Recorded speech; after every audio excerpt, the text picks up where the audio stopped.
આદરણીય નરેન્દ્રભાઈ મોદી સાહેબ જ્યારે અહીંયા મુખ્યમંત્રી હતા ત્યારે એમણે શરૂ કરેલી શાળા પ્રવેશ ઉત્સવ, એક દીકરીને ઝૂંપડામાંથી શાળાએ આંગળી પકડીને પ્રવેશ આપ્યો અને એ પ્રવેશ ઉત્સવ આજે પણ ધામધૂમથી ઉજવી રહ્યા છીએ.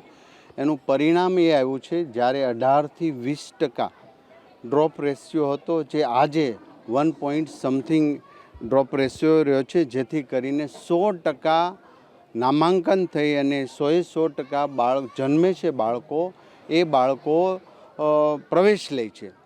આ એક ગુજરાત સરકારની શિક્ષણ ક્ષેત્રની ખૂબ મોટી ક્રાંતિ સર્જાણી છે.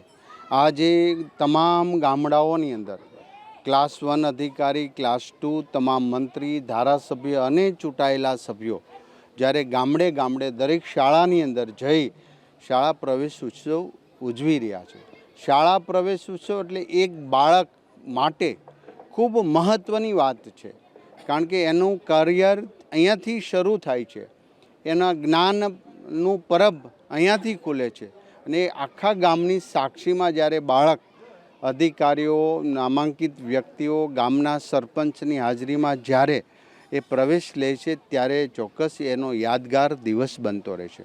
હું આશા રાખું છું ગુજરાત ભારતના નંબર 1 દિશા તરફ જઈ રહ્યું છે, એ જ રીતે શિક્ષણમાં અને જ્ઞાનમાં, શ્રેષ્ઠ નાગરિકોના નિર્માણમાં ગુજરાત નંબર 1 છે, રહેશે. અમારી સંસ્કૃતિ, અમારા સામાજિક રીત રિવાજો, અમારી સમરસતા દુનિયાને સ્પર્શે એવી હજુ વધુ સુદૃઢ બને, એ હેતુ છે આજનો શાળા પ્રવેશ કાર્યક્રમ અહીંયા સંપન્ન કરવામાં આવ્યો છે.